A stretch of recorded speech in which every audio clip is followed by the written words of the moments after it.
हर ग्रह का एक अपना कार्य तत्व होता है। आज इस बारे में हम चर्चा करेंगे। तो सबसे पहले हम बात करते हैं सूर्य की। तो सूर्य से हम आत्मा को देखते हैं। तो यदि आपने देखा होगा किसी व्यक्ति का कॉन्फिडेंस लेवल कम है, आत्मबल कम है, तो हो सकता है उस व्यक्ति का जो सूर्य है वो कहीं ना कहीं इंपैक्टेड हो। तो सूर्य से आत्मविश्वास को देखते हैं। और यदि हम कारक की बात करें तो सूर्य आत्मा के कारक माने जाते हैं। वहीं पर चंद्र की बात करें तो चंद्र मन के कारक हैं। अब यदि किसी व्यक्ति की कुंडली में चंद्र के साथ राहु बैठे हैं, चंद्र पर केतु बैठे हैं, या शनि की दृष्टि है, शनि बैठे हैं, कहने का मतलब कि चंद्र कहीं ना कहीं इंपैक्टेड है, तो ऐसा व्यक्ति बहुत ओवर थिंकिंग करेगा, उसको बहुत नेगेटिव विचार आएंगे, कोई भी चीज देखेगा तो उसमें कुछ ना कुछ गलती निकाल ही लेगा। तो वो कहीं ना कहीं उसका मन दूषित है या उसका चंद्र अच्छा नहीं है, इसलिए उस व्यक्ति को ऐसे विचार आ रहे हैं। या हो सकता है कि वो ऐसी चीजों को सोचता हो, और सोचने में भी कैसा नेगेटिव, क्योंकि वो कहीं ना कहीं राहु केतु या शनि से इंपैक्टेड है और ये छाया ग्रह है, उसको कहीं ना कहीं इंपैक्ट कर रहे हैं। वहीं पे यदि हम मंगल की बात करें, मंगल को हम बल से रिप्रेजेंट करते हैं। अब बल मतलब ताकत।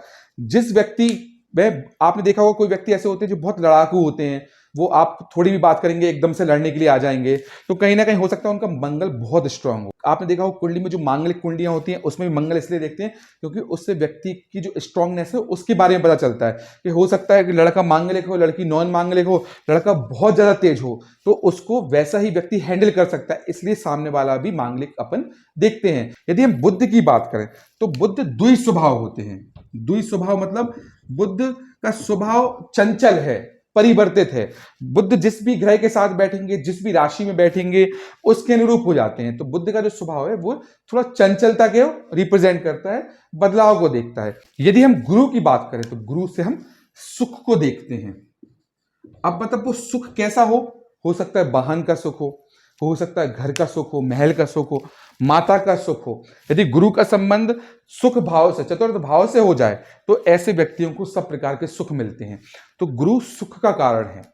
जितनी भी प्रकार के जीवन में, आपके जीवन में सुख सुविधाएं आई हैं, आप अच्छे एसी में सो रहे हो, अच्छे घर में रह रहे हो, अच्छी गाड़ी में घूम रहे हो, अच्छी जगह नौकरी कर रहे हो, सब चीजें एकदम आपकी वेल सेटल्ड हैं, तो हो सकता है संभावना ये है कि आपका गुरु बहुत अच्छा हो या बहुत अच्छे भाव में बैठा हो। तो गुरु से हम सुख को देखते हैं। शुक्र से हम वासना को देखते हैं। अब वो वासना या काम वासना हम कुछ भी कह सकते हैं। शुक्र से ही शुक्राणु शब्द बना है। जिस भी व्यक्ति का शुक्र बहुत अच्छा होगा, ऐसा व्यक्ति सेक्सुअली बहुत अच्छा होगा। शुक्र लग्जरी को भी रिप्रेजेंट करते हैं, मतलब जो लग्जरियस है, मतलब लेविश लाइफ है, उसको भी हम शुक्र से देखते हैं। सुख गुरु से देखा जाता है, पर लेविश या लग्जरी को हम शुक्र से देखे जाते हैं, और काम वासना को भी हम शुक्र से देखते हैं। वहीं पर यदि हम शनि की बात करें तो शनि से हम दुख को देखते हैं, अर्थात शनि दुख के कारक या कारक तत्व को समझते हैं। तो किसी भी व्यक्ति के कुंडली में शनि अच्छा नहीं है तो ऐसे व्यक्तियों की संभावना है किसी न किसी प्रकार की कठिनाइयां या दुख देखने को मिलता रहे। तो कुंडली में ग्रहों के बारे में जो उनका कारक है वो ऐसे ही है कि सूर्य से आत्मा है, चंद्र मन में है, तो आप अपनी कुंडली में भी देख सकते हैं। यदि आपका सूर्य बहुत अच्छा है तो आप में आत्मबल बहुत अच्छा होगा। आपका यदि चंद्र बहुत अच्छा है, किसी से इंपैक्टेड नहीं है, तो आपका कॉन्फिडेंस लेवल बहुत अच्छा होगा। आपका बहुत, ऐसे व्यक्ति बहुत पॉजिटिव होते हैं, हमेशा मुस्कुराते रहते हैं। आप देखेंगे तो आपको उनसे ऐसी पॉजिटिव नेगेटिव वाइब्स आएंगी कि आप उनसे जुड़ाव करें, तो उनका कहीं ना कहीं चंद्र देखने को अच्छा मिलता है। तो कुंडली में जितने भी ग्रह हैं, मतलब 9 के 9 ग्रह, यहाँ पे हम राहु केतु की बात नहीं कर रहे हैं क्योंकि वो छाया ग्रह हैं। तो जो राहु केतु के अलावा जो 7 ग्रह बसते हैं, उनके हिसाब से जो कारक तत्व हैं या जो उनके कारक हैं वो इस प्रकार से काम करते हैं। धन्यवाद।